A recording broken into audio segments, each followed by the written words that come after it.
Boosie is not only making headlines in our backyards, he's the talk of the national entertainment media. Police here arrested and charged him for first-degree murder, and as talk circulates around his hometown. Boosie is back in handcuffs, charged with first-degree murder. The Baton Rouge Homicide Task Force says the rapper was involved in a shooting at this house. My dad. Rap beefs are nothing new. Disses get tossed around, shots get fired, and most of the time it's just part of the game. But when someone with a past as wild as an alleged ex-serial killer gets pulled into the mix, that's when things go from just words to something way more intense. And in this case, that someone is Boosie. Lil Boosie got a lot of victims. He a lot of people. He had a tattoo on his chest that says, Boosie, who next? See, in the streets, Boosie isn't the type to play games. When people talk about real gangsters, his name always comes up. His past, his reputation, everything about him just carries that weight. And trust me, you do not want to end up on his bad side. He's a real gangster. Is he really? Like, he's a real gangster. Wow. And that's the thing that people don't realize about Boosie. Like, Boosie got like 30 to 40 around him all the time. Now here's where things get messy. 50 might have just crossed a line he shouldn't have. Ever since Big Meech got out, 50's been on his case, throwing shots and allegedly even getting one of his upcoming projects shut down, which sent the internet into a frenzy. And one person who wasn't allegedly about to let that slide is Boosie. Word is he wasn't feeling any of it and decided to supposedly throw shots at 50. My dad. So how did all of this even start? Let's get into it. We all know Big Meech got locked up for some wild stuff back in 2005, right? But just a couple of months ago, he walked out a free man, and the internet has been losing its mind ever since. He was convicted of running a huge criminal enterprise stretching from Atlanta to Detroit and several other states. And this week, after serving nearly 20 years in prison for racketeering, drug dealing, and running a criminal enterprise, he is out of prison. Fans are talking, rumors are flying, and it's pretty obvious why. Big Meech isn't just some random figure in hip-hop. If you go back in time, he had connections with some of the biggest and most dangerous names in the game, including some of the most dangerous crime lords on the planet. Meet Big Meech, founder and leader of the Black Mafia family, aka BMF, which at one point was one of the biggest criminal organizations in the US. And now that he is out, 50 Cent decided to stir things up, and it's turning into a full-blown firestorm. The main reason being that Meech linked up with Rick Ross right after getting out. And if you know anything about hip-hop, you know 50 and Ross have been beefing for ages. So 50 started going in, clowning Meech non-stop for hanging with Ross. But that wasn't even the worst part. He straight up accused Meech and his child, Lil Meech, of working with a federal informant to take people down. You told Tammy to tell B, 50 posted, doubling down on the snitching claims. Meech clapped back real quick, saying, I never folded, never told, never will. Death before dishonor, always. I wasn't going to address this because I'm not trying to let nobody trick me off the streets. But I never folded, never told, never will. Death before dishonor, always with me. But 50 wasn't buying it. He trolled Meech even harder, saying he was reading off a script like he had a teleprompter in front of him. Then, things really took a turn when Meech and Rick Ross planned a massive welcome back concert where Ross was set to perform his hit BMF, Live for Meech. But just hours before showtime, the whole event got canceled. No explanation, nothing. Fans immediately started pointing fingers at 50. He denied it, of course, but not without getting the last laugh. I had nothing to do with this. Please stop calling my phone. Happy Valentine's Day. I'm stronger than you think I am. And just when people thought that was the end of it, 50 kept the beef alive. Because let's be real, if there's one thing we know about him, it's that he never lets a grudge go. And this time, he dragged in Big Meech's son, Lil Meech. Now, here's where things get messy. While Big Meech was locked up, 50 actually looked out for Lil Meech, even making sure he stayed in school. He was like a father figure to the kid. Man, it's still a surreal moment to me. When I first met 50, I was still trying to find myself. My dad was calling me from jail every day. He was like, man, what you gonna do? Like, shit, I don't know. He called me one day, he's like, man, they looking at Terrence Howard and Nipsey Hussle, and I don't know if you're gonna be able to play me, but you gotta go to acting class so you can get ready. So I met 50. 50 put me in acting classes for 2 years in LA. But once all this drama started, Lil Meech stayed quiet. Except 50 noticed he laughed at one of his dad's posts about him. And if you know 50, you know that was enough for him to go off. 50 went straight to Instagram posting a message from Lil Meech, which is where Boosie Badazz steps in. Boosie wasn't feeling how 50 handled the situation. I didn't like his response, but it seems like he got genuine love for 50 in his response. Boosie said about Meech's text where he told 50, "I can't believe this, man. You act as if I'm your enemy. I've only showed you love and loyalty." Lil Meech, I ain't like his response. It seemed like he got a genuine kind of love for 50 on his response. Boosie wasn't with that at all. He straight up said, "My response would be, Ninja, F you. That's my daddy. F you, Ninja. Let's go to war." My dad. Of course, 50 wasn't done. He posted a since-deleted IG clip from Boosie's interview writing, "I did more for Mimi than anyone in his life, Boosie. That's why he responded like that. If he gets locked up, I'm the first person he calls. I bailed him out every time. When I saw him laughing at his pop's post, I said, Osh, he a snake too, he belong with him." Now, if you know anything about Boosie, you know he wasn't just talking. He meant every word. And to understand that, you gotta go back to where it all started. Boosie's story kicks off in the middle of all the chaos. Deep in the West Roosevelt projects where life is about survival. Period. That's where Torrance Hatch Jr., aka Lil Boosie, was born on November 14th, 1982. Growing up in that environment, it was rough. Violence, drugs, and the kind of stuff no kid should ever have to see were just a normal part of life. It's like what happened back to back to back to back. When Becca doing the same thing, but I had to learn from my uncles and all my older cousins, and they real gangsters. So I just lost it, bro. And home, not much easier. His mom was doing her best as a middle school principal, respected in the community but barely making ends meet. His dad, a street hustler always in and out, never really around. Despite all that, his mom had high hopes for him. She wanted him to be like his older brother, Torrance Hatch, who was on the straight and narrow heading to college. But Boosie was already headed down a different road. Lil Boosie got a lot of victims. He a lot of people. He had a tattoo on his chest that says, Boosie, who next? In 1997, tragedy struck. Boosie's father, his superhero, lost his battle with cancer. And just like that, his world shattered. School, basketball, none of that mattered anymore. He stepped into his new persona, Lil Boosie. At just 14, he jumped headfirst into the streets of South Baton Rouge, a place where crossing the wrong person could get you taken out fast. With nothing to his name, he built himself up alongside his two closest friends, Daryl Bleak Milton and Ivy Smith, aka Lil Ivy. The main right here. When y'all see this, Bleak was the muscle, Ivy was the ladies' man, and Boosie, he was the leader. But they had one more wild card in the mix, Nicholas Lil Fat Sterling. Don't let his good looks fool you. Fat was the first one to pop off if things got heated. Together they ran South Baton Rouge. While Boosie was deep in the streets, his brother Taquari was off at Southern University taking the right path. But Boosie had a different calling. By 16, he realized his real passion, music. Yeah, the fast money was nice, but telling his story was the real game changer. He started recording at a local studio, and before he knew it, his music was catching fire. I know about Baton Rouge because of Boosie. Yeah. Right? Like, how big of a figure was Boosie when you were growing up? He wasn't that big of a figure really until college.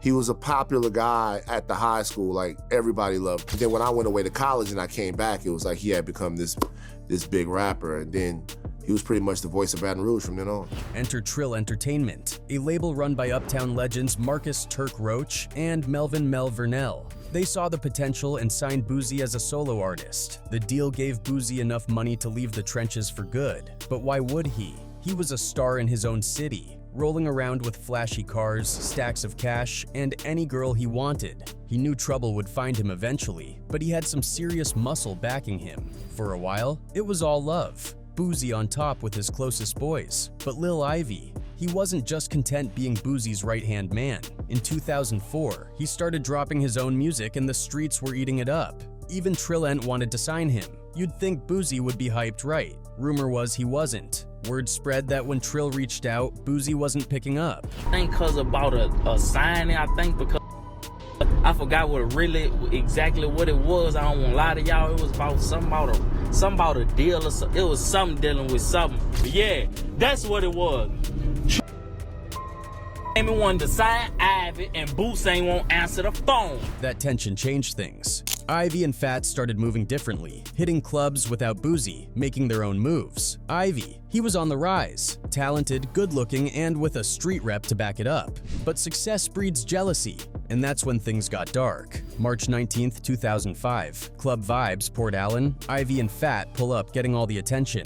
But Uptown's dope celebrity family, DCF, a crew hungry for respect, wasn't feeling it. Tension built, words were exchanged, but security kept things from popping off. Still, DCF had their new target. 2 weeks later, on Ivy's 25th birthday, Boosie, feeling guilty for missing the celebration, decided to pull up late with gifts. But the energy was off. Right then, DCF walked in. Big Mar threw hands, chaos broke out, and Boosie got pulled out before it got worse. Later that night, Ivy left the club, heading home. He never made it. As he exited the freeway, another car rolled up, windows down, shots fired. Just like that, Ivy was gone. Baton Rouge was in shock. The streets whispered Boosie's name. I think because about a signing, I think because I forgot exactly what it was. I don't want to lie to y'all. It was about something about a deal or something. It was something dealing with something like that. Yeah, I haven't stopped fucking with you tonight, You came to the club yourself trying to give a pint of syrup, trying to say you sorry. That, yeah. But those who were there knew. This had DCF written all over it. But how did DCF know Ivy's moves? Some said Lil Pig, Ivy's former friend, set him up. But when the murder weapon surfaced 2 months later, the guy caught with it had an airtight alibi. The mystery deepened. Boosie never let Ivy's name die. He took care of Ivy's family, became a father figure to his son, and kept his memory alive in his music. Over time, the rumors faded. But then, in 2007, Big Marquis made a mistake, bragging about that club fight, even calling himself Mr. Two-Piece. On top of that, word spread that Lil Pig had set Ivy up. And that's when Lil Finn had to make a choice. Stay loyal to Boosie and Ivy, or side with his cousin Lil Pig. If you knew Finn, you knew his answer. April 19th, 2008. Lil Pig and his mother were found in his Acura TL, parked right in front of her house. This wasn't random. This was a message. And the fact that it happened at his aunt's house? Yeah, the streets didn't need proof. They knew it was Finn. Boosie made it clear where he stood, shouting Finn out in his music as Gangster Nick, calling him his light-skinned stepper with 2 Glocks and a stick. Nick, and he changed in the blink of an eye. Everybody gotta die, beast mode, little gangster and Nick shooting like a beat. Going crazy, can't nobody tell him get out the window left hand with a stick and he hit. But karma always comes back around. December 9th, 2008. Finn got into an argument with a dude named Donald Eli in South Baton Rouge. He pulled his gun but missed. Donald ran behind a house, but this time he was ready. By the end of it, Finn was gone. Donald got arrested, but the story checked out. It was self-defense. Charges dropped. But Boosie, he was devastated. Losing Finn wasn't just personal, it was strategic. His circle was shrinking, and his protection was slipping. Then came another hit. A few months later, Boosie got pulled over. 7 grams of weed in his glove box. In Louisiana, that's enough to land you in Angola State Prison for 2 years. With Ivy gone, Finn gone, and Boosie locked up, his rivals got bold. Now I'm getting radio play. I'm in the club. My CD's selling off the shelf. You know what I'm saying? Leading the charge, Nussie, a Baton Rouge rapper pushing 30. He wasn't deep in the streets, just a dude trying to build his rap career. But with Boosie behind bars, he turned the trolling all the way up. But while all this was going, Boosie was about to be released, and as soon as he was free, he wasn't about to wait around for Nussie to make a move. He quickly put a bounty of $25,000 on Nussie's head. One guy who showed interest was a guy called Michael Marlowe Mike Louding. To cut the story short, on February 9th, 2009, Boosie and his crew get word on Nussie's location. Marlowe and Ghost waste no time. They went ahead and took Nussie out, but that was just the start. At this point, the streets knew what was up. Boosie's enemies were dropping one by one, and his name kept coming up. But the thing about playing this kind of game, it always catches up to you. And for Boosie, the walls were closing in fast. For the job, the driver was expecting $25,000, but Boosie handed him just $2,800. And sure, any normal person would be mad. but not Marlo. In fact, Marlo was so loyal to Boosie that he went and tattooed his name on his stomach with the words, "Yo Boosie, who's next?" like he was lining up the next hit, and this was just the beginning. Over the next few months, more bodies would drop, including one in December 2009, Michael Smith. We don't know much about him, but we do know Marlo Mike was behind it. And by now, Boosie wasn't just making music. He was allegedly running the streets like a full-blown crime boss. But how do you juggle a rap career with all this heat? Boosie's rap life was starting to clash with his street life in the worst way. His album release in 2009, a disaster. Trill Entertainment added verses from Lil Fat that Boosie never approved, and he was pissed. This led to public disses, beef with Lil Fat, and ultimately cracks forming in his relationships, including with his longtime friend Webby. And this wasn't just music beef. This had serious street consequences. Marlo Mike, originally Lil Fat's friend, now had to pick a side. Ride with his day one homie, or stay loyal to Boosie, the man with the money. By 2010, the bodies kept dropping, and Boosie's world got even messier. January 1st, Michael Ghost Judson was found dead, a huge loss for Boosie. April 1st, his best friend Bleak was in a car alongside Charles Nussy Matthews. Rumors flew. Was it Trill? Was it DCF? Or was it Boosie himself? No one really knew. And this is where it all started to fall apart for Marlo Mike. Suddenly, he wasn't sure where he stood. He was scared. He felt like he might be next. Then, in May 2010, he got arrested for a minor charge. But instead of keeping quiet, Marlo snapped. He broke down in custody, spilling every detail about his past, his childhood, his loyalty to Boosie, and most importantly, every hit he ever did. The cops were stunned. They weren't even pressing him. He was just confessing unprovoked. And within days, Boosie was arrested. June 17, 2010, his mansion was raided and the DA hit him with multiple murder charges. District Attorney Hiller Moore says it's quite possible Lil Boosie is connected to a string of murders. Police recently arrested 9 men for the deaths of 6 others. Police say Boosie is part of this web. The case was huge. Boosie was now the villain in a national headline story. But even with everything stacked against him, Boosie wasn't worried. He knew that as long as Marlo Mike didn't testify, he'd beat the case. And guess what? That's exactly what happened. When it came time for trial, Marlo took back everything, said he lied, said Boosie never ordered him to do anything. He says Mr. Hatch, Torrance Hatch, did not pay him to do so. Just like that, the case fell apart. No witnesses, no evidence, just song lyrics and rumors. May 11th, 2012, Boosie was acquitted. The courtroom erupted. The rap world went crazy. Boosie beat the system. But he wasn't free just yet. He still had to serve time for a separate drug charge. While locked up, more drama unfolded. Lil Fat was found dead in Georgia, but it had nothing to do with Boosie. Meanwhile, Boosie was just waiting for his release. And finally, in 2014, he walked out a free man. District Courthouse in Baton Rouge, where the jury has returned a not guilty verdict in the murder trial of Torrance Hatch, Lil Boosie. A jury of 9 women and 3 men took about an hour to come to this decision. Boosie had a choice. Stay in the streets or turn things around, and after getting out, he was dead broke. So he went all in, recording non-stop, performing every night, and stacking his money. Eventually, he bought a house in Fayetteville, Georgia, and knowing rap wouldn't last forever, he teamed up with his Baton Rouge brother TQ to launch Badaz ENT, a label focused on young talent. TQ wasted no time, and in 2016 signed a Mississippi artist named Young Bleu. But things got messy. TQ claims Boosie barely invested in Bleu, only giving him a chain and a Vlad TV interview, while Bleu had to fund his own career. Boosie did not finance the records. You have to finance the records. Boosie did not give Bleu an advance for studio time. You didn't pay producers. You didn't pay for no studio time. You didn't fly him out. The only thing that Boosie has said that he did for Bleu, holler at Vlad to get him on Vlad. Let him wear a chain. Frustrated, TQ found outside investors, bringing Columbia Records into the picture with $150,000. Boosie, however, says TQ went behind his back, forged his signature, and stole money from the deal. TQ denies it but admits to signing Boosie's name, claiming that's just how their business worked. As if that wasn't enough drama, $300,000 vanished from Boosie's account, and guess who got arrested? TQ. The police found no evidence, but Boosie was convinced his own brother played him. It got so bad that Boosie even pulled up on him in traffic with a bat. You know what? I see Boosie and some other random from high school that I'm like that you know. That yes. Okay, got you. Like coming toward me, like hopping out of and Boosie has a bat. And I'm just like, of course I'm about to, man, if I'm got a bat. I got a bat. Wait, hold on. That's what makes it They got a bat? man, that's stranger than fiction. The truth.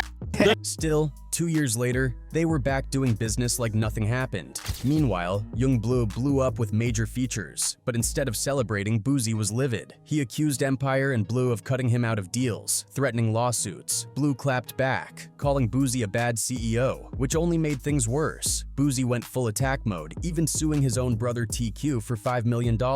His mom begged him to drop it, but Boosie cut her off too, saying she always took TQ's side. And it doesn't stop there. His daughter Toriana, frustrated with their relationship, drove off in the Mercedes he gifted her. Boosie repossessed it immediately, triggering a heated online rant. He responded coldly, saying he washed his hands of her. Through all this family chaos, Boosie still found himself in serious legal trouble. In 2023, after a music video shoot in San Diego, police arrested him over a gun charge using Instagram posts as evidence. Though a judge dropped the case, the feds swooped in right after, hitting him with a federal gun charge that could put him away for a decade. At this point, Boosie's life plays out like a full-blown gangster movie. Family betrayal, legal battles, street drama, and non-stop controversy. The one constant, Boosie never backs down.